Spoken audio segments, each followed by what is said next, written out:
வணக்கம். ஐயா சு. வெங்கடேசன் அவர்கள் எழுதிய வீரயுக நாயகன் வேல்பாரி பகுதி 84. வேட்டுவன் பாறையில் இருந்த பெண்கள் கூட்டம் மயிலாவை அழைத்து கொண்டு வள்ளிக்கானம் நோக்கி புறப்பட்டது.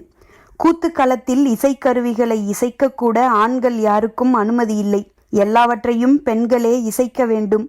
எனவே ஊரில் இருந்த பறை, துடி, முழவு என ஒன்றை கூட விடவில்லை. மந்தையில் கட்டியிருந்த காரிக்கொம்பை கூட கழற்றி எடுத்து கொண்டார்கள். கரை புரண்ட உற்சாகத்தினூடே கூட்டம் புறப்பட்டது. பெருங்குறைப்பொலியோடு நாய்க்கூட்டமும் மொத்தமாக உடன் சென்றது. சந்தனவேங்கை காட்டின் எந்த திசையிலும் இருக்கக்கூடியதுதான். ஆனால் கருவுற்ற பெண்ணுக்கான சடங்கை செய்ய எந்த சந்தனவேங்கையை தேர்வு செய்கின்றனரோ அந்த மரம் இருக்கும் பகுதியைத்தான் வள்ளிக்கானம் என்பர். அங்கு நடக்கும் சடங்கு என்னவென்று இன்று வரை ஆண்களுக்கு தெரியாது. பரம்பு பெண்கள் காலங்காலமாய் காத்து வரும் ரகசியம் இது. இரவெல்லாம் கூத்து நடத்துகிறார்கள் என்று மட்டுமே ஆண்கள் அறிவர். அங்கு என்ன வகையான கூத்து நடக்கிறது என்பதெல்லாம் புரிந்து கொள்ள முடியாத ஒன்றாகவே இருக்கிறது. இந்த சடங்கில் பங்கெடுத்து திரும்பும் பெண்கள் அதன் பிறகு நெடுநாள்கள் அந்த மகிழ்வை பேசிக் கழிப்பர். அதுதான் ஆண்களை மேலும் சினமேற்றும். என்னதான் நடக்கிறது அங்கு என தெரிந்து கொள்ள எண்ணற்ற வழிமுறைகளை கையாண்டு பார்த்தனர். ஆனாலும் இன்று வரை அவர்களால் எதையும் கண்டறிய முடியவில்லை. காதல் வயப்பட்ட இளம் பெண் தன் காதலன் மீதான அளவு கடந்த அன்பால் இந்த சடங்கில் நிகழ்வதை பற்றி சொல்ல வாய்ப்பிருக்கிறது. ஆண்கள் அதற்கான முயற்சியையும் செய்து பார்த்தார்கள். ஆனாலும் எந்த காதலியும் தன் காதலனிடம் இதை மட்டும் பகிர்ந்து கொள்வதே இல்லை. காரணம், இந்த சடங்கில் பங்கெடுக்கும் இளம் பெண்ணிடம் முது பெண்கள் சொல்லும் முதல் எச்சரிக்கையே அவள் காதலனை பற்றியதுதான். வள்ளிக்கூத்தில் என்ன நடக்கிறது என்பதை உன் காதலனிடம் பகிர்ந்து கொள்ளக்கூடாது. அவ்வாறு பகிர்ந்து கொண்டால் உனது பிள்ளை பேறு வலி மிகுந்ததாக மாறும். அப்போது எந்த ஆணும் உனது வலியை சுமக்க வரமாட்டான். நாங்கள்தான் உடன் நிற்போம். அளவு கடந்த உனது வலியை வைத்தே நீ தப்பு செய்து விட்டாய் என கண்டறிந்து விடுவோம் என்று சொல்லிவிடுவார்கள். இது ஓர் அச்சமூட்டும் எச்சரிக்கைக்காக சொல்லப்படுவதுதான். ஆனால் இளம் பெண்கள் பிள்ளை பேறு வலியை நினைத்து பார்த்து யாரிடமும் வாய் திறக்க மாட்டார்கள். ஆணுக்கு தெரியாத ஓர் உலகை இன்று வரை பரம்பு பெண்கள் காப்பாற்றி வருகின்றனர். அதுவே அவர்களுக்கு பெரு மகிழ்வை கொடுப்பதாகவும் இருக்கிறது. அவர்களின் இந்த மகிழ்வுதான் ஆண்களை மீண்டும் மீண்டும் கண்டறிய தூண்டிக்கொண்டே இருக்கிறது. இன்று கூட அதற்கான முயற்சிதான் நடந்தது. இரளிமேட்டிலிருந்து வள்ளிக்கூத்துக்காக நீலன் புறப்பட்ட போது காலம்பன் மூத்த மகன் கொற்றனையும் அழைத்து செல் என்று வேட்டூர் பழையன் அனுப்பி வைத்தான். அதற்கான காரணம் இதுதான். உள்ளூர் சிறுவர்களை அனுப்பினால் வள்ளிக்கானத்துக்கு அழைத்து செல்ல மறுப்பார்கள். அதுவே காலம்பன் மகன் என்றால் மறுத்து ஒதுக்க மாட்டார்கள் என நினைத்து அனுப்பி வைத்தான் பழையன். ஆனால் காட்டுக்குள் நுழையும் போது அவனை நீலனின் கையில் கொடுத்து, இங்கேயே இரு, நாங்கள் காலையில் வந்து உனக்கு விருந்து படைக்கிறோம் என்று சொல்லிவிட்டு போய்விட்டார்கள் பெண்கள். வேட்டுவன் பாறையின் வயதான 2 பெருசுகள் சோமக்கிழவனும் செம்பூந்தனும். பழையனை விட சற்று வயது குறைவுதான்.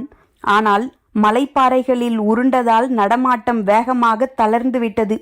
அதிக தொலைவு நடக்க முடியாத கிழத்தன்மையை அடைந்திருந்தனர். அதனால்தான் இப்போது இரளிமேட்டுக்கு போகாமல் ஊரிலேயே இருக்கின்றனர். காட்டுக்குள் நுழைந்த பெண்கள் கொற்றனை அழைத்து செல்லாமல் இங்கேயே இரு என கூறி சென்றவுடன் சோமக்கிழவன்தான் கொதித்தெழுந்தான். சின்ன பையன் ஆசையாக கேட்கிறான், அவனுக்கூட கூட்டி போகாம விட்டுட்டு போறீங்களேடி என பெரும் சத்தத்தை எழுப்பினான். ஆனால் பெண்கள் யாரும் கண்டு கொள்ளவே இல்லை. கிழவன் ஏன் கத்துகிறான் என்பதெல்லாம் அவர்களுக்கு தெரியும். எல்லா காலங்களிலும் சிறுவர்களின் மூலமாகவும் காதலன்களின் மூலமாகவும் தான் ஆண்கள் முயல்கிறார்கள். இன்று வரை அந்த முயற்சிகள் வெற்றி பெறவில்லை. இப்போதும் கொற்றனை கொஞ்சி பேசி நீலனுக்கு பக்கத்தில் உட்கார வைத்துவிட்டு போய்விட்டார்கள். அங்கவை இதுவரை வள்ளிக்கூத்தில் கலந்து கொண்டதில்லை. முதன்முறையாக இப்போதுதான் அவள் கலந்து கொள்கிறாள். பெண்கள் கூட்டம் மயிலாவை அழைத்து கொண்டு காட்டுக்குள் போய்க் கொண்டிருந்தது. தீப்பந்தங்களை ஏந்தியவர்கள் முன்னும் பின்னுமாக வந்து கொண்டிருந்தனர். ஆதினிக்கு அருகில் சற்றே அமைதியாக நடந்து வந்து கொண்டிருந்தாள் அங்கவை. கூட்டத்தின் பேச்சொலியினூடே அவளின் அமைதியை கவனித்த ஆதினி அருகில் சென்று கேட்டாள். முதன்முறையாக பங்கெடுப்பதால் என்னவெல்லாம் நடக்கும் என்ற சிந்தனையிலேயே வருகிறாயா? தலையாட்டி இல்லை என்றாள் அங்கவை. பிறகு என்ன சிந்தனையில் இருக்கிறாய் எனக் கேட்டாள். அப்போதும் அங்கவையிடம் இருந்து பதில் இல்லை. இன்றிரவு என்ன நடந்தது என உதிரன் கேட்டால் சொல்லிவிடுவோம் என அச்சப்படுகிறாயா என்று கேட்டால் சற்றே நக்கலாக. சின்ன புன்முறுவலோடு ஆதினியின் காதோடு வந்து சொன்னாள். உதிரன் கேட்டால் சொல்ல மாட்டேன், ஆனால் தந்தை கேட்டால் மறுக்க மாட்டேன். ஆதினிக்கு சிரிப்பு தாங்க முடியவில்லை. மகளை தோளோடு அணைத்து கொண்டு யார் காதிலும் விழாதபடி மெல்ல, நிச்சயம் உன் தந்தை கேட்க மாட்டார், கவலைப்படாதே என்றாள். அங்கவை அதிர்ச்சியோடு ஆதினியை பார்த்தாள். அவளோ மகளை பார்த்து கண்களை சிமிட்டிய போது முகத்திலிருந்து பொங்கி மேலெழுந்தது வெட்கம். அங்கவை ஒரு கணம் ஆடிப்போனாள். சற்றே கோபத்தோடு, அப்படியென்றால் நானும் உதிரனிடம் சொல்வேன் என்றாள். வெட்கம் படர தாயும் மகளும் மற்றவர்களின் காதில் படாமல் பேசி சிரிப்பதை பார்த்த பெண்ணொருத்தி, நீங்கள் மட்டும் என்ன பேசி சிரிக்கிறீர்கள் எனக் கேட்டாள். கேட்டவளை அழைத்து கொண்டு பேச்சை மாற்றியபடி அங்கவையை விட்டு சற்று தள்ளி முன்னே நடந்தாள் ஆதினி. இன்னும் சிறிது தொலைவுதான் இருந்தது வள்ளிக்கானம். நேரம் செல்ல செல்ல வேகம் கூடிக்கொண்டே இருந்தது. இதற்காக மாதக்கணக்கில் காத்திருந்தவர்கள் அல்லவா அவர்கள்? இருளில் மலைப்பாதையில் அவர்களின் கால்கள் பெரும் மயக்கத்தை நோக்கி விரைந்து கொண்டிருந்தன. சந்தனவேங்கையின் அடிவாரத்தில் கருவுற்ற பெண்ணை அமர வைத்து நடக்கும் சடங்குகள் எல்லாம் வழக்கம்போல் ஊருக்குள் நடக்கும் சடங்குகள்தான். ஆனாலும் இன்றைய இரவின் முக்கியத்துவத்துக்கு காரணம் வள்ளிக்கானத்தின் கொண்டாட்டம்தான். அந்த கொண்டாட்டத்துக்கு அடிப்படை எங்கும் கிடைக்காத அதிசிறந்த மதுவகைதான். ஆண்கள் அறிந்திராத அரிதினும் அரிதான மதுவகை ஒன்று உண்டு. பெண்கள் மட்டுமே அறிந்து இன்று வரை ஆண்களின் வாடையே படாமல் காப்பாற்றி வைத்துள்ள மதுவகை அது. வள்ளிக்கானத்தின் கொண்டாட்டத்தில் பெண்கள் மது உண்டு கழிக்கின்றனர் என்ற செய்தி ஆண்களால் யூகிக்கக்கூடியதுதான். ஆனால் அது என்ன வகை மது என்பது இன்று வரை ஆண்களுக்கு தெரியவில்லை. சோமப்பூண்டு பானத்தை குடித்த ஒருத்தி, எங்களின் மது போல இது இல்லை என்று ஒரு முறை சொல்லிவிட்டாள். அன்றிலிருந்துதான் வள்ளிக்கூத்தில் குடிக்கும் மதுவின் வகை என்ன என்பதை பற்றிய தேடலை ஆண்கள் தீவிரப்படுத்தினர். இன்று வரை யாருக்கும் தெரியாத இரகசியமாக அது காப்பாற்றப்படுகிறது. காரணம், அந்த மதுவை உருவாக்கும் பணியில் ஈடுபடுபவர்கள் முது பெண்களே. அவர்களிடமிருந்து ஆண்களோ மற்ற பெண்களோ கூட இது தொடர்பான செய்தியை கேட்டறிய முடியாது. ஒவ்வொரு வகை மலரின் தேனுக்கும் ஒவ்வொரு வகையான குணம் உண்டு. ஆனால் இணையற்ற சுவை கொண்ட தேன் இருக்கும் மலர் நாகசம்பங்கி. அதில் துளிர்க்கும் தேனின் சுவையை எதனுடனும் ஒப்பிட முடியாது. துளித்தேனை நுனிநாக்கில் வைத்த கணம் மொத்த உடலும் தேனுக்குள் கரைவது போல் இருக்கும். ஆனால் நாக்கில் வைக்கப்பட்ட தேன் துளி எளிதில் கரையாது, ஒட்டிக்கொள்ளும். அதன் சுவையை நாக்கு அடிக்கடி நுகரத் துடிக்கும். அப்போது அந்த சுவை உடல் முழுக்க தழும்பிக் கொண்டிருக்கும். நினைவு புலன்கள் சுவை உணர்வுக்குள் சிக்குண்டுவிடும். மீள முடியாத சுவையை நினைவு மீண்டும் மீண்டும் மறுசுழற்சி செய்தபடியே இருக்கும். சுவை கரையாமல் தேன் மட்டுமே கரைந்திருக்கும். மறுதுளி நோக்கி மனதை நகர்த்தாமல் நிறுத்தி வைக்கக்கூடிய மயக்கம் நாகசம்பங்கியின் தேனுக்கு மட்டுமே உண்டு. நாகசம்பங்கி பூத்து கிடக்கும் பகுதியில் இருக்கும் தேன் கூட்டிலிருந்து தேன் கட்டியை எடுப்பதுதான் முதலில் செய்யும் பணி. அதன் பிறகு அந்த தேன் கட்டியை தகுந்த சேர்மானத்தோடு சேர்த்து நிலத்துக்குள் புதைத்து வைத்து விடுவர். பெண் முதன்முறையாக கருவுற்ற உடனே முது பெண்களின் முதல் வேலை நாகசம்பங்கியின் தேனை எடுப்பதுதான். எந்த சந்தன வேங்கையை தேர்வு செய்கிறார்களோ அந்த இடத்தில்தான் அதை புதைத்து வைப்பர்.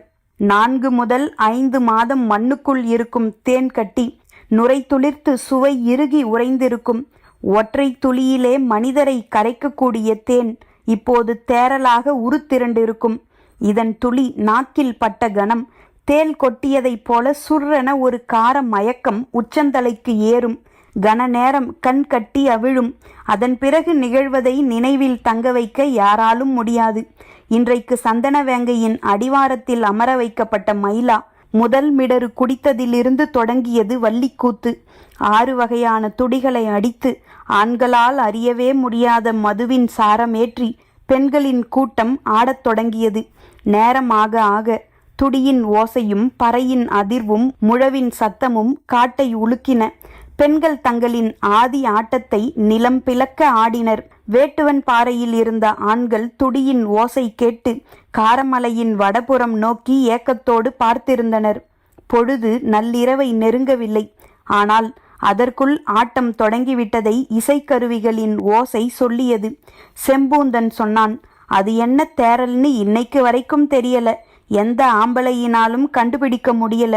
இவளுக மட்டும் இந்த ஆட்டம் போடுறாளுக. சோமக்கிழவனோ தொடங்கும் போதே சத்தம் இப்படி இருக்கே, இன்னும் போக போக எப்படி இருக்கும் பாரு என்றார். இளைஞர்கள் ஓசை கேட்ட மலை உச்சியை நோக்கி அண்ணாந்து பார்த்து கொண்டிருந்தனர். ஓசை கூடிக்கொண்டே இருந்தது. வேட்டுவன் பாறையை சுற்றி பல நூறு வீரர்கள் செடி கொடிகளினூடே நுழைந்து மேலேறி கொண்டிருந்தனர். கும்மிருட்டு சூழ்ந்திருந்தது. இருப்பதோ 24 பேர்தான். எல்லோரின் கவனமும் உச்சிமலை பார்த்து வள்ளிக்கூத்தில் நிலை கொண்டிருந்தது. 3 சேனைகளை கொண்ட 600 பேரோடு மேலேறி கொண்டிருந்தான் கருங்கைவாணன். நிறையிருள் நாள் எல்லா வகையிலும் பொருத்தமாக இருந்தது. மிக தேர்ந்த வீரர்களை கொண்ட படையணியை தேர்வு செய்திருந்தான். பரம்பின் காவல் தலைவர்கள் இருக்கும் ஊருக்குள் நுழைந்து தாக்கப் போகும் இந்த படைக்கு தானே பொறுப்பேற்று வந்தான். திரையர்களை தாக்கிய போரில் பெரும் வீரத்தை வெளிப்படுத்திய திதியனை தென்புறத்துக்கும் சேரநாட்டு பெருவீரன் துடிச்சாத்தனை வடபுறத்துக்கும் தலைமை தாங்கச் செய்தான். கிழக்கு புறத்திலிருந்து வீரர்களோடு முன்னேறினான் கருங்கைவாணன். வேட்டுவன் பாறையின் பாதி உயரத்தை கடந்து கொண்டிருந்தனர். நாய்கள் ஏதும் ஊரில் இல்லாதது அவர்களுக்கு இன்னும் வசதியாகிவிட்டது. புது ஆள்களை மலையடிவாரத்தில் கண்டாலே மேலே இருந்து பாய்ந்து இறங்குபவை இடுப்புயர நாய்கள். சூழ்ந்துவிட்டால் யானைகளையே நகரவிடாமல் நிறுத்தக்கூடியவை. அத்துணையும் இன்று பெண்களோடு சேர்ந்து மலைமேல் ஏறிவிட்டன. குறைப்பொலி ஏதுமற்று அமைதி கொண்டிருந்த வேட்டுவன் பாறையை நோக்கி எதிரிகள் மேலேறி கொண்டிருந்தனர். ஊரின் மந்தையில் உட்கார்ந்தபடி காரமலையில் துடியோசை கேட்கும் பகுதியை பார்த்து பேசிக்கொண்டிருந்தனர் ஆண்கள். துடியோசை பெருகத் தொடங்கியது. பெண்கள் இல்லாத ஊரில் பெண்களை பற்றி பேசத்தான் எவ்வளவு கதைகள் இருக்கின்றன. அதுவும் அவர்களால் நிராகரிக்கப்பட்ட வழியை கேலி பேச்சின் மூலம்தான் கடக்க முடியும். பேச்சு களை கட்டத் தொடங்கியது. சிறுவன் கொற்றனுக்கு தூக்கம் வந்தது. அதை கவனித்த நீலன், நள்ளிரவுக்கு பிறகு பனி அதிகமாக இருக்கும், நீ போய் குடிலுக்குள் படுத்துக்கொள் என்றான். கொற்றன் மந்தையிலிருந்து எழுந்து நீலனின் குடில் நோக்கி நடந்தான். வேட்டுவன் பாறையின் கிழக்கு முனையில் நாங்கில் மரத்தின் அடிவாரத்தில் அமைக்கப்பட்ட குடில் அது. அங்கிருந்து பார்த்தால் கிழக்கு திசை குன்றின் சரிவும் விரிந்து கிடக்கும் சமவெளியும் முழுமையாக தெரியும். கொற்றன் தூக்க கலக்கத்திலேயே குடில் நோக்கி வந்தான். படல் கொண்டு மூடப்பட்டிருந்தது வாசல். படலை மெல்ல தூக்கி சுவர் ஓரமாக திரும்பினான். சரிவு பகுதியில் இங்கும் அங்குமாக மனித தலைகள் தெரிந்தன. ஆயுதம் ஏந்திய பெருங்கூட்டம் மேலேறி கொண்டிருப்பது தெரிந்தது. கும்மிருட்டினூடே தலைகள் பதுங்கி மறைந்தன. எதிரிகள் வந்து கொண்டிருப்பது கன நேரத்தில் புரிந்தது. இப்படியே சத்தம் போட்டுக்கொண்டு மந்தை நோக்கி ஓடலாமா என தோன்றியது. அப்படி செய்தால் எதிரிகள் விழிப்படைந்து விடுவார்கள் என சிந்தித்தபடியே குடிலுக்குள் போய் படலை மூடிக்கொண்டான் கொற்றன்.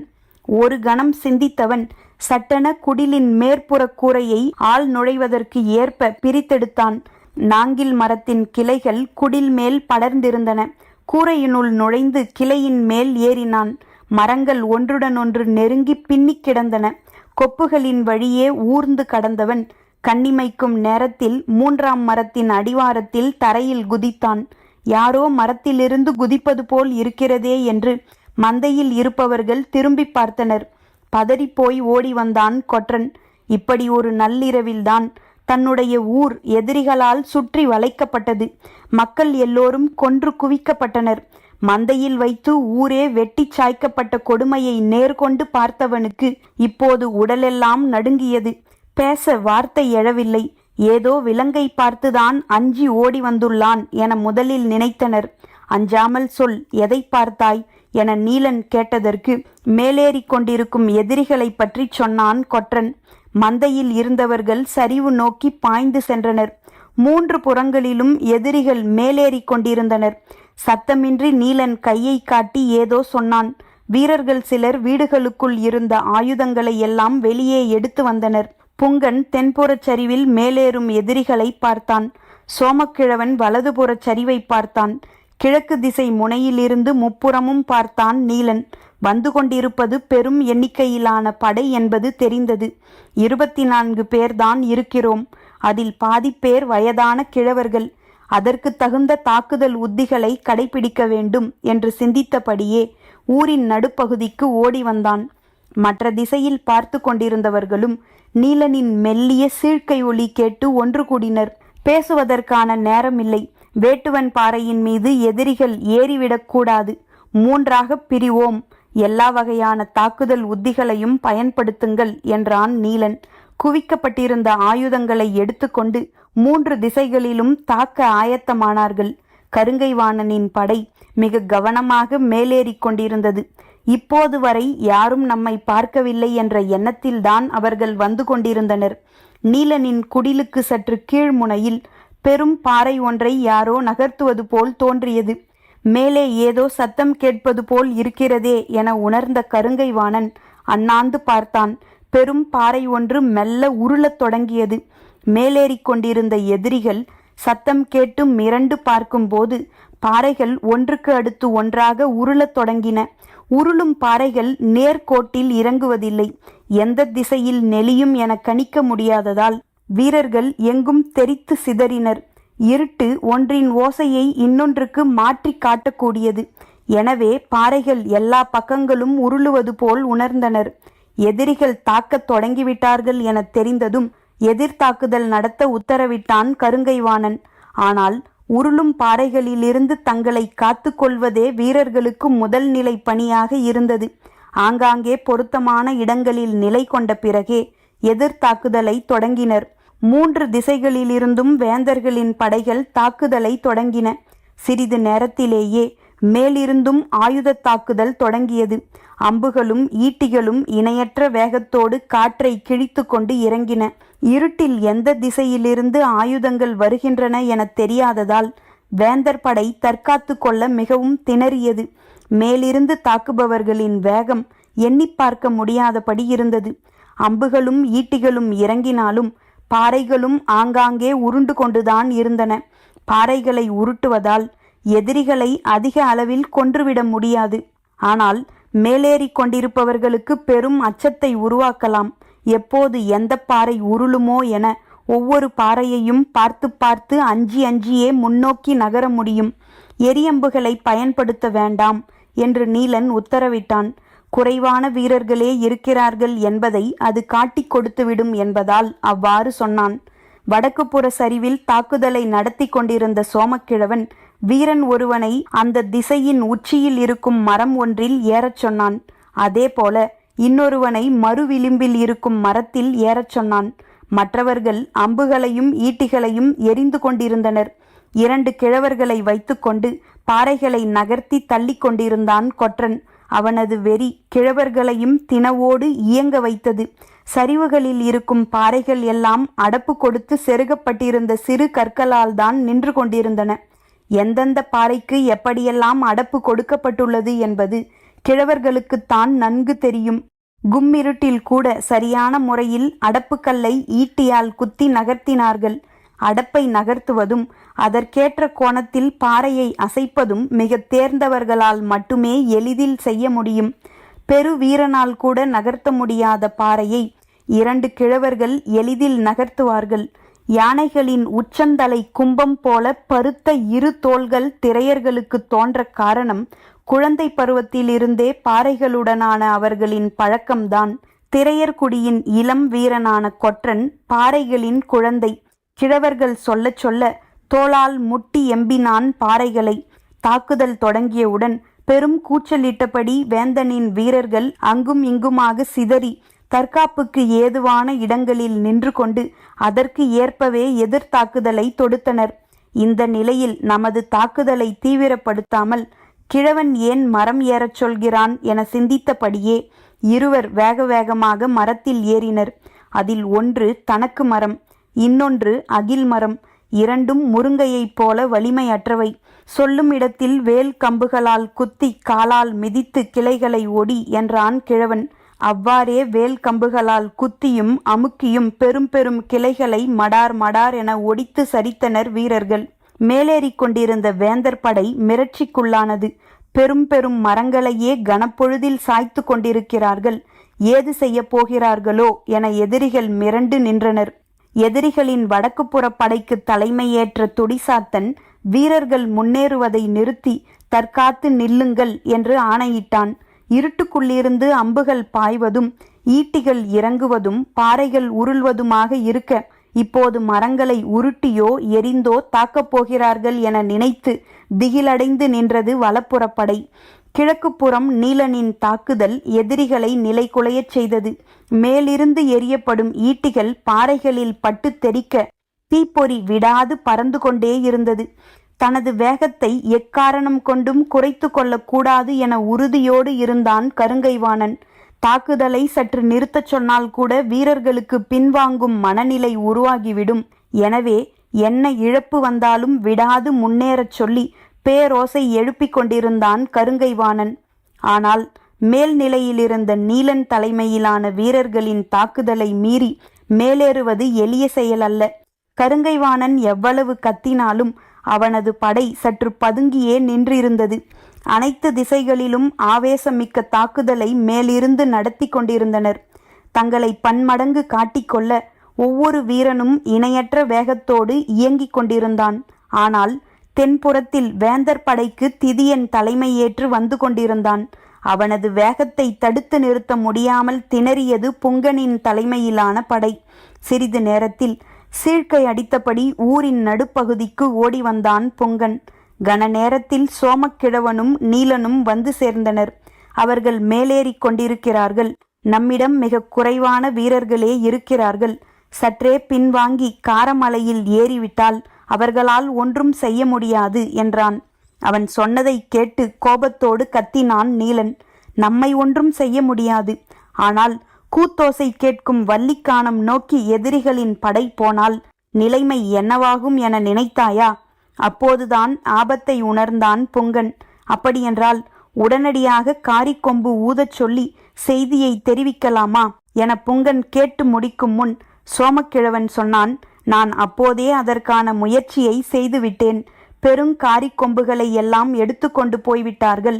இருக்கும் சிறு கொம்பை ஊதினாலும் ஓசை பெரிதாக வெளிப்படவில்லை. மலையின் மேலே இருந்து கேட்கும் கூத்தின் ஓசைதான் எங்கும் கேட்கிறது என்றான். என்ன செய்யலாம் என புங்கன் கேட்டபோது, செய்தியை பாரியிடம் சொல்ல குதிரை எடுத்துக்கொண்டு ஒரு வீரன் மட்டும் விரைந்து செல்லட்டும். நாம் எக்காரணம் கொண்டும் வேட்டுவன் பாறையை விட்டு பின்னகரக்கூடாது. நாகக்கரடிலிருந்து வீரர்கள் வரும் வரை நாம் இந்த இடத்தை கடக்க எதிரிகளை அனுமதிக்க கூடாது என்றான் நீலன். சொன்னவுடன் வீரன் ஒருவன் குதிரை கொட்டிலை நோக்கி ஓடத் தொடங்கினான். அவனிடம் சத்தம் போட்டு நீலன் சொன்னான், இடதுபுறமாக தனித்து கட்டப்பட்டிருக்கும் குதிரை ஒன்று உண்டு. அதுதான் ஆலா. அதை எடுத்துச் செல். 2 மடங்கு வேகத்தோடு பாயும். முன்களத்தில் இருக்கும் வீரர்கள் முடிந்தளவுக்கு தாக்குதல் தொடுத்து நிலைமையை சமாளித்து கொண்டிருந்தனர். மூவரும் மீண்டும் தாக்குதல் இடத்தை அடைந்தனர். நீலனின் அம்புகள் இருளை துளைத்து இறங்கத் தொடங்கின. கும்மிருட்டின் பிடியில் மேலிருந்து பேரோசையோடு நடத்தும் எதிரிகளின் தாக்குதலை சமாளித்து தற்காத்து கொள்ளவே முயன்று கொண்டிருந்தது கருங்கைவாணனின் படை. வடக்கு புறத்தில் சோமக்கிழவனின் தாக்குதலால் எதிரிகள் நின்ற இடத்திலேயே நின்று கொண்டிருந்தனர், மேலேறவில்லை. ஆனால் தெற்கு புறத்தில் புங்கனின் தலைமையிலான வீரர்களால் எதிரிகளின் வேகத்தை குறைக்க முடியவில்லை. எதிரி படையின் தளபதி திதியனின் ஆவேசம் இணையற்று இருந்தது. எத்தனை வீரர்களை பலி கொடுத்தாலும் முன்னேறும் வேகத்தை குறைத்து கொள்ளுதல் அவனது பழக்கத்திலேயே இல்லை. அந்த திசையில் மட்டும் எதிரிகள் அடுத்தடுத்த நிலை நோக்கி நகர்ந்து கொண்டிருந்தனர். ஆலாவின் மீதேறி விரைந்தான் வீரன். ஊரின் பின்புறத்தில் இருக்கும் குதிரை பாதை காரமலையினூடே பயணிக்கிறது. வள்ளிக்கானத்தின் கூத்தோசைக்கும் வேட்டுவன் பாறையின் தாக்குதல் ஓசைக்கும் நடுவில் குதிரையை வெறிகொண்டு செலுத்தினான். மறுகுன்றை தாண்டும் போதுதான் மயிலாவின் ஊரான செம்மனூர் இந்த திசையில் இருப்பது நினைவுக்கு வந்தது. அங்கு போய் செய்தியை சொல்லிவிட்டு போகலாம் என குதிரையை திருப்பினான். சிறிது தொலைவு சென்ற பிறகுதான் தோன்றியது, ஊரில் இளைஞர்கள் யாரும் இருக்க மாட்டார்கள். எல்லோரும் நாகக்கரடுக்கு போயிருப்பார்கள். மிகவும் வயதானவர்கள்தான் இருக்கக்கூடும் என்று. குதிரைகளும் அங்கு இல்லை. அவர்கள் நடந்தே வேட்டுவன் பாறைக்கு போய்ச் சேருவதற்குள் நாமே நாகக்கரட்டிலிருந்து வீரர்களை அழைத்து வந்து விடலாம் என முடிவு செய்து மீண்டும் குதிரையை திருப்பினான். பதற்றமும் அலைக்கழிப்புணர்வும் மேலோங்க இருளுக்குள் சீறி பாய்ந்து கொண்டிருந்தது ஆலா. பரம்பின் குரல் ஒலிக்கும்.